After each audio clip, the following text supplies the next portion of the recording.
The universe is under no obligation to make sense to you, but it does make sense. And the greatest question is not, where did the universe come from, but who put it there? C.S. Lewis. Before there was light, before there was sky, before there was a single speck of dust drifting through space, before there was space, before there was time, before there was anything you could see, touch, hear, or feel, there was a silence impossible to describe in any human language. Not the silence of a late night when everyone has fallen asleep. Not the silence of the deepest ocean floor, but an absolute silence where nothing existed, where there was no air to vibrate, no ears to listen, no mind to perceive. Darkness, emptiness, infinite. And in that moment, only one being existed. He had no beginning. He had no end. He needed no space to dwell in, no time to exist within. He was pure existence itself, dependent on nothing, limited by nothing. And he was there in absolute completeness before anything else was. That is the starting point of all starting points. That is the first page of the greatest story ever told. The Bible does not open with a lengthy explanation, not with a philosophical thesis, not with defense or argument. The Bible opens with words so simple, they take your breath away, and so profound that no human mind can fully contain their meaning. In the beginning, God created. No question, no doubt, no explanation of where he came from or who he was. Just a declaration both humble and so magnificent it paralyzes the mind. In the beginning, God. Before everything, he was already there. And from his absolute existence, everything else began. Let me take you back. Not 1,000 years, not 1,000,000 years, but before the concept of before even existed, because time had not yet been created. God was dwelling in the completeness of himself. Not lonely because within his nature there was already the communion of the Trinity. Not lacking because he is the source of all fullness, needing nothing more. So why did he create? Not because he needed to, not because he was bored, but because of love, a love so rich, so overflowing, that it poured out beyond himself and became this universe. Creation was not God's need, it was the expression of his love. And then he spoke. He did not reach out and touch. He did not slowly mold and shape. He did not assemble piece by piece. He simply spoke, and the eternal darkness was torn apart. Let there be light. 3 words, and light appeared. Stop for a moment and truly feel that. No light source existed. No sun, no stars, no fire. Only the Word of God and light blazed out of nothing.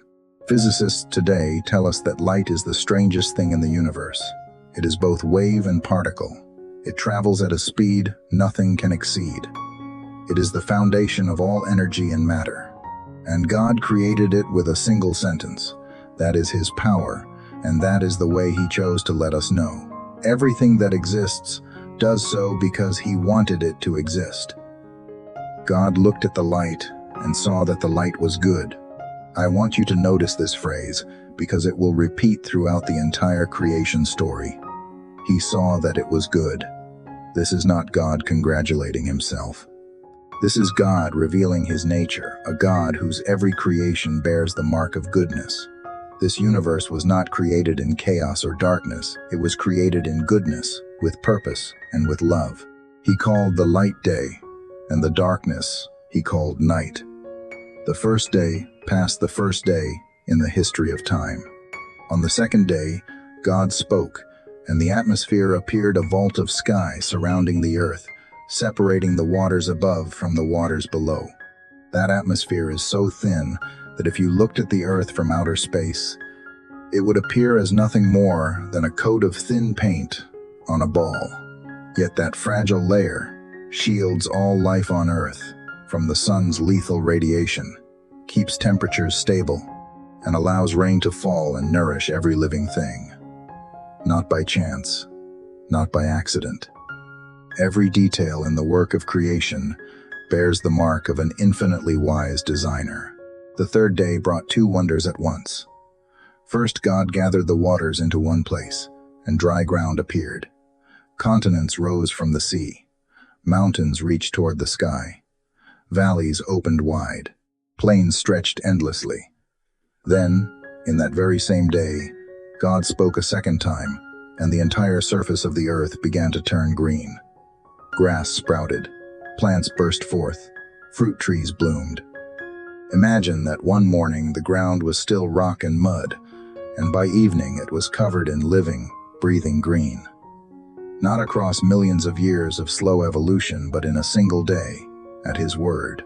Every seed carries within it a DNA code so complex that even with all the technology of the 21st century, we still do not fully understand how it works. And God created them all with a single word. On the fourth day, the sky received its own sources of light. God set the sun to govern the day, that great lamp standing 150 million kilometers away, its light taking exactly 8 minutes to reach us, enough to sustain life but not enough to incinerate it. A little closer we die, a little farther we freeze. That distance is not an accident. And the moon to govern the night, a giant mirror reflecting the sun's light, regulating the ocean tides, stabilizing the tilt of the Earth's axis. Then the stars, hundreds of billions of stars in the Milky Way, and hundreds of billions of other galaxies in the observable universe, all created and placed in their positions by the Word of God, and the Bible records this in a single brief sentence, as though it were the most obvious thing in the world. On the fifth day, water and air began to fill with life. From the dark depths of the ocean, the first creatures appeared, from the tiniest microorganisms to the mightiest whales, each created according to its kind. And across the sky, the first wings spread wide birds with an inborn navigation system no GPS can rival, with complex songs written into their DNA from the very beginning. God blessed them and said, "Be fruitful and increase in number, and fill the water in the seas, and let the birds increase on the earth." This was the first blessing in the history of creation, and it was no accident. Blessing comes hand in hand with life. The sixth day began with land animals. From the tiny ant to the enormous elephant, from the silent snake to the majestic lion, each species with its own characteristics, its own instincts, its own way of surviving, its own beauty. No two animals are completely alike, even within the same species. Every individual carries its own unique signature in God's design. And then, God paused. Not because He was tired, not because He had run out of ideas. He paused because the greatest work of His creation was not yet complete. He had built a perfect stage, light and darkness, land and sea, plants and animals.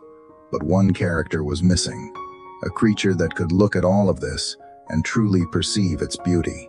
A creature that could ask why and how and what for. A creature that could love not by instinct, but by choice.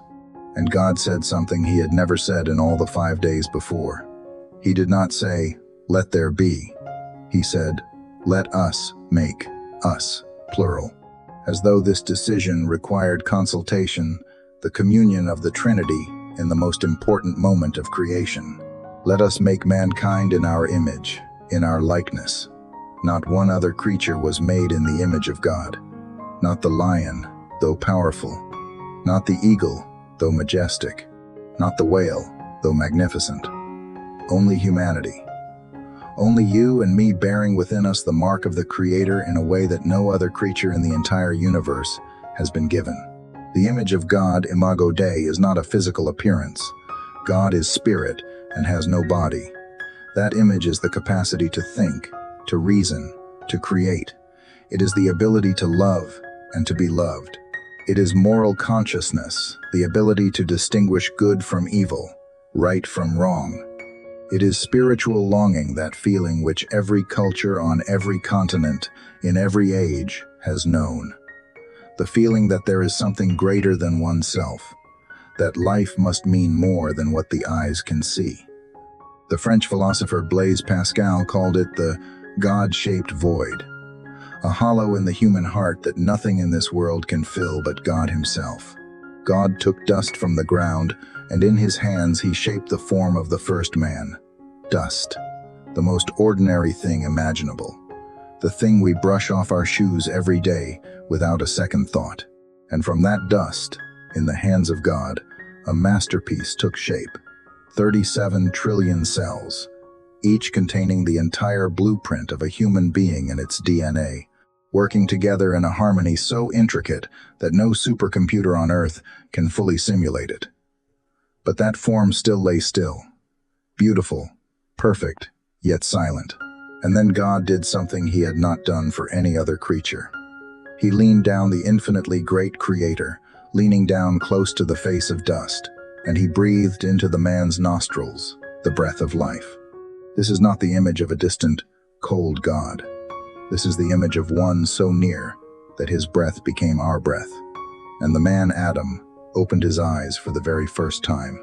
The first lungs in history drew in air. The first heart began to beat.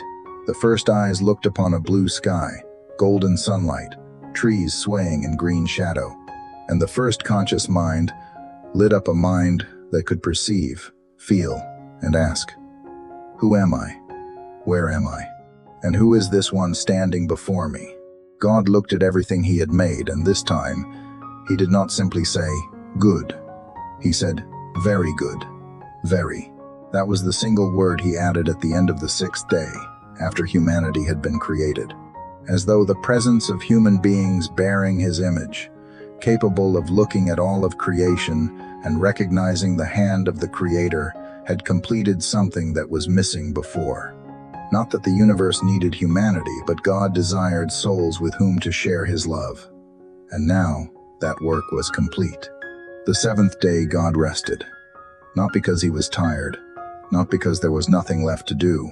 He rested to sanctify that day, to place into the calendar of time a sacred rhythm. 6 days of work, 1 day of rest.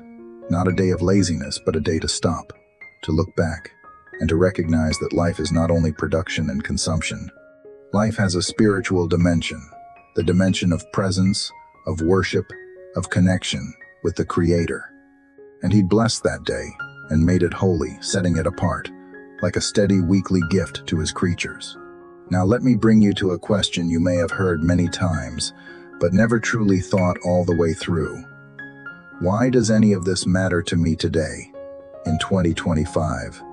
As I sit here listening to a story about something that happened at the very dawn of time? The answer is not found in history, it is found in your identity. If you were created in the image of God, that means you are not an accident. Not the product of billions of years of purposeless chemical reactions, not a number in a statistical table. Not just someone. You are a work deliberately designed, loved before you were made, given purpose from the very core of your being. The deepest identity crisis facing this generation, the question of who am I, do I have worth, does my life mean anything, can only be truly answered by returning to this beginning. You were made by a God who loves you, and that changes everything. But this story does not end here, because that perfect creation is about to face something God knew was coming, but allowed to happen anyway. Not because he could not prevent it, but because true love cannot exist without freedom. And that freedom, the freedom to choose to love or not to love, is about to be tested in the most painful way imaginable. Adam is being placed in the Garden of Eden. The breath of God is still warm in his lungs. And somewhere in that garden, something is waiting. But that is the story of the next episode. For today, let this story sink into you. Look out the window. Look up at the sky. Look at the hands holding your phone right now and recognize that none of it is accidental. Every cell in your body is functioning according to the design of the Creator. Every morning, the sun rises is a reminder that he is still keeping his promise to his creation. And the breath you are breathing at this very moment, that breath traces its origin back to the breath God breathed at the very beginning of the world. In the beginning, God. Before everything, he was already there. And he is here, right now. See you in episode 2. Adam, the first man on Earth.